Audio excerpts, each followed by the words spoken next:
અમદાવાદમાં એબીવીપી દ્વારા પ્રેસ કોન્ફરન્સનું આયોજન કરવામાં આવ્યું, જેમાં 70મું રાષ્ટ્રીય અધિવેશન ઉત્તર પ્રદેશના ગોરખપુર ખાતે સંપન્ન થયું.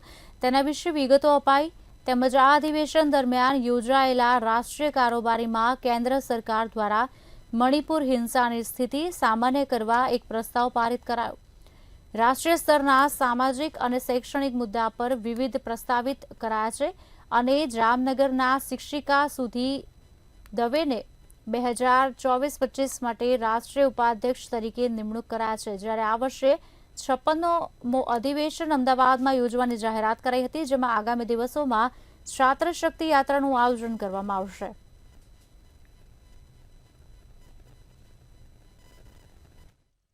ગુજરાતમાં પણ દર વર્ષે પ્રદેશ અધિવેશન યોજાતું હોય છે.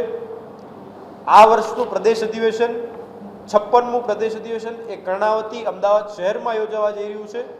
આ અધિવેશનમાં પણ આખા ગુજરાતમાંથી તમામ કેમ્પસમાંથી 1200 જેટલા વિદ્યાર્થી પ્રતિનિધિઓ, વિદ્યાર્થી પરિષદના કાર્યકર્તાઓ સહભાગી થવા જઈ રહ્યા છે.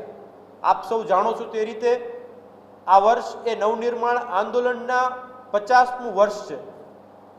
આ વર્ષ ખૂબ જ મહત્વપૂર્ણ છે વિદ્યાર્થી શક્તિ માટે, વિદ્યાર્થી જગત માટે.